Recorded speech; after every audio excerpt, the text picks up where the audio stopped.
हमारे यहाँ पर आए 20वें तीर्थाधिपति मुनीश्वर स्वामी दादा। जिस समय राम जी का भी जन्म हुआ, लक्ष्मण जी का भी जन्म हुआ, रामायण भी जिस समय हुई वो हमारे मुनीश्वर स्वामी दादा के समय हुई। मुनीश्वर स्वामी 20वें तीर्थाधिपति, 21 में नमीनाथ जी, 22 में नेमिनाथ जी। खाली नेमिनाथ भगवान का समय काल गया, उसके बाद फिर महाभारत नेमिनाथ भगवान के समय। तो हमारे यहाँ पर मुनीश्वर स्वामी भगवान का नाम इसीलिए ले रहा हूँ कि मुनीश्वर स्वामी परमात्मा के समय में मैना और श्रीपाल जी, मैना जी और श्रीपाल जी, और मैना जी को किस नाम से पुकारा जाता है तो कि सुंदरी के नाम से पुकारा जाता है। मैना सुंदरी और श्रीपाल महाराजा।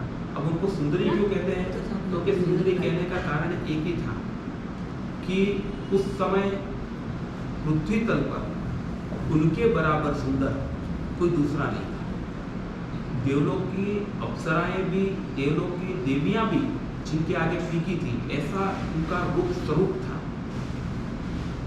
समय और कर्म ये दोनों किसी के होते नहीं, और समय ने करवट ली और उनके पिताजी क्या निकले, नास्तिक निकले। उन्होंने मैना सुंदरी की भक्ति को देख करके एक बार राज्यसभा में कह दिया मैना सुंदरी जी को कि अगर सब कुछ आपके परमात्मा है, भगवान है, तो मैं फिर आपकी शादी किससे कर देता हूँ, कोड़ी से कर देता हूँ। और उन्होंने सहज जिनसे शादी करने के लिए अच्छे अच्छे राजा खड़े हुए थे, उनको छोड़ करके उनके पिताजी ने शादी किससे कर दी, कोड़ी से कर दी। अब उनके पिताजी को पता नहीं था कि ये जो कोड़ी है ये भी राजघराने से है, लेकिन इसके अंदर जो खून है वो राजपूताना खून है। वो कुष्ठ लोग थे, वो सफेद वाइट हो जाते हैं।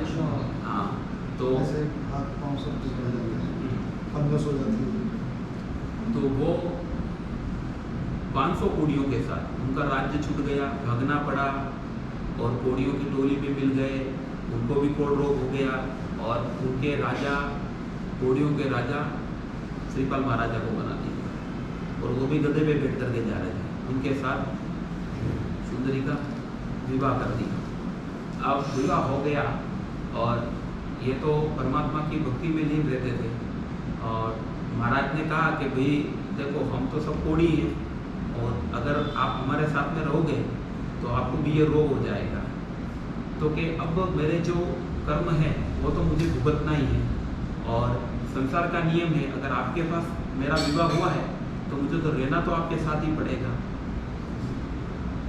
श्रीपाल महाराजा और मैना सुंदरी जी गुरु भगवान, क्योंकि मैना सुंदरी जी शुरू से संस्कारी थे, परमात्मा के प्रति रागी थे, वो गुरु भगवान के पास गए, गुरु भगवान को वंदन किए। गुरु भगवान ने कहा कि जो भी स्थिति बनी है कोई बात नहीं, सिद्ध चक्र जी की आराधना। और मैना सुंदरी जी को पहले से सिद्ध चक्र के ऊपर आस्था था, उन्होंने सिद्ध चक्र भगवान की भक्ति की और भाव से की, ऐसी आराधना की कि जिसके प्रभाव से उनके नवण जल को जैसे ही श्रीपाल महाराजा के ऊपर छीटा, उनका कोड़ रोग गायब। 500 कोड़ी जो थे उनका रोग भी गायब हो गया। और फिर दोनों ने मिलकर के सिद्ध चक्र दादा की खूब आराधना की और बड़े ही भाव से भक्ति की। उनके जीवन के अंदर कई कष्ट आए, श्रीपाल महाराजा के जीवन के अंदर कई कष्ट आए, लेकिन सिद्ध चक्र का ऐसा प्रभाव था कि जिसके प्रभाव से वो रोग भी दूर हो गया। अभी हाल की एक घटना बताता हूँ, सिद्ध चक्र दादा का प्रभाव कैसा है। हम कहते हैं ना कि आज भी ऐसा प्रभाव नहीं, ऐसा नहीं। हमारी श्रद्धा, हमारी भावना, हमारी भक्ति के हिसाब से परमात्मा का प्रभाव पड़ता है। हमारे यहाँ फालना में एक व्यक्ति है जो बॉम्बे रहते हैं, और वो रोज लघु सिद्ध चक्र की आराधना है।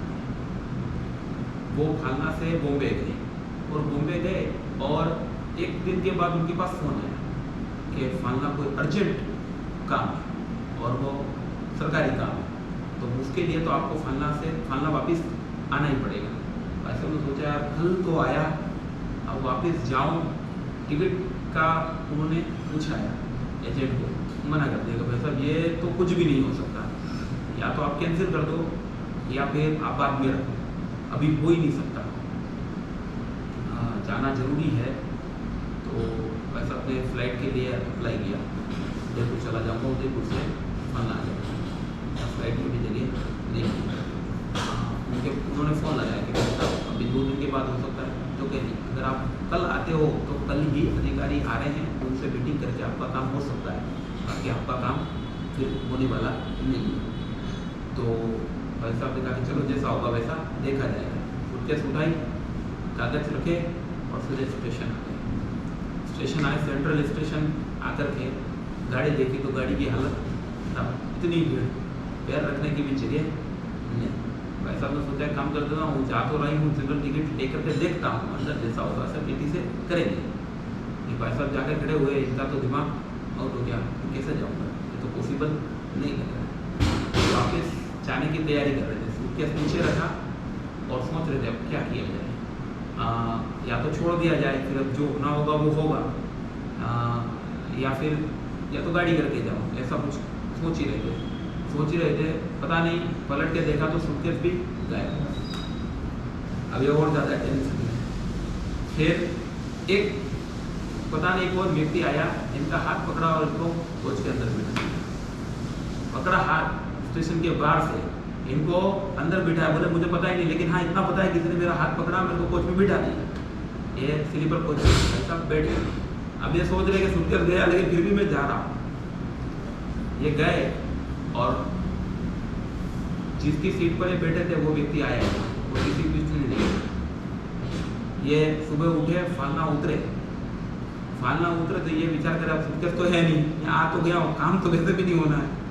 तो जा रहे थे तो बाहर गेट के वहाँ तक पहुँचे और गेट के उस तरफ पैर रखा और उनका सूटकेस वहाँ से मिला। ये अभी की घटना है, थोड़े दिन पहले। तो वो कहते हैं उन्होंने फिर अपना काम हो गया, उसके बाद शिक्षक पूजन वो भी मैंने ही पढ़ा। निर्देश भी आप पता है आपको शिक्षक पूजन किस लिए? मैं कहा मैं भी कोई विचार कर रहा हूँ, नहीं किसी का जन्मदिन है, नहीं किसी की एनिवर्सरी है, कुछ भी नहीं है, लेकिन फिर भी आप तो कि बस मेरे जीवन की जो आराधना है, उस आराधना का ऐसा प्रभाव कि मुझे पता भी नहीं था सूटकेस कौन लेकर के आया, मेरे को किसने बिठाया, मैं यहाँ पहुँच गया, मेरा सब काम भी हो गया और मेरा सोचा आप जाऊँगा तो शिक्षक पूजन कराने के बाद जाऊँगा, और इसीलिए आपको मैंने बुलाया। तो ये शिक्षक परमात्मा का प्रभाव है। ऐसे तो कई किस्से कई जीवन में कई बार देखने को मिलते हैं, और कई बार हमने अपने जीवन के अंदर ये सिद्ध चक्र की आराधना का प्रभाव देखा है। हमारे यहाँ पर प्रदूषण शाश्वत नहीं, प्रदूषण शाश्वत नहीं, प्रदूषण की कोई जरूरी नहीं कि प्रदूषण अगले जो 24 उसके अंदर होंगे नहीं होंगे, लेकिन होली जी शाश्वत है। जितना महत्व परमात्मा के शासन के अंदर बद्वादिराज प्रदूषण का है, उतना ही महत्व किसका है? सिद्ध चक्र जी का और ओली जी का है। और साल में 2 बार ओली जी की आराधना हमारे यहाँ पर आती है, चैत्र मास और आश्विन मास की आराधना। और यहाँ पर अपने यहाँ पर चैत्र मास और आश्विन मास के ओली जी की आराधना करके कई व्यक्ति अपने जीवन को धन्य बनाते हैं। और हमारे यहाँ पर सिद्ध चक्र की आराधना आज आपके इस निज निवास स्थान के ऊपर होने जा रही है। प्रभावशाली सिद्ध चक्र दादा सभी प्रकार से आपके घर के अंदर वृद्धि करे और साथ में ही आपके जीवन के अंदर आदि व्याधि और उपाधि को दूर करे। ये पूजन हमेशा जोड़ों से होता है, ये पूजन जोड़ों से होता है, क्योंकि इस पूजन की महिमा है और वो महिमा जोड़ों से की गई है। तो एक बात तो ये, दूसरी बात हमारे यहाँ पर सामूहिक किया गया पुण्य जल्दी फल देता है। समूह में किया गया पुण्य जल्दी फल देता है और समूह में किया गया पाप भी जल्दी फल देता है। अपने यहाँ पर कुछ समय पहले ट्रेन में ब्लास्ट हुआ या गोधरा कांड हुआ, कई लोग मारे गए। अब वो लोग कभी आपस में मिले भी नहीं होंगे, कभी जिंदगी में सोचा भी नहीं होगा, और ऐसी ऐसी जगह के लोग एकत्रित हो गए और उनका समूह में किया गया पाप समूह में आकर के उनको फल दे करके गया। कई बार हम पुण्य भी करते हैं, तो हम जैसे कि हस्तिनापुर हो या कोई भी तीर्थ हो, पालितना हो या कहीं भी यात्रा करने के लिए जाते हैं, तो कई बार बहुत सारा सज्जन लोग हमको मिल जाते हैं, तो कभी कभी हमारी पूजा नहीं होनी होती ना, तो भी हम पूजा कर लेते हैं। तो ये ऐसा प्रभाव है कि कई भोग के अंदर या इस भोग में या किसी भी प्रकार से सामूहिक रूप से अगर हमने कोई पुण्य किया होगा, तो उस संयोग मिलते ही वापस पुण्य करने की भावना या पाप करने की भावना जागृत हो जाती है।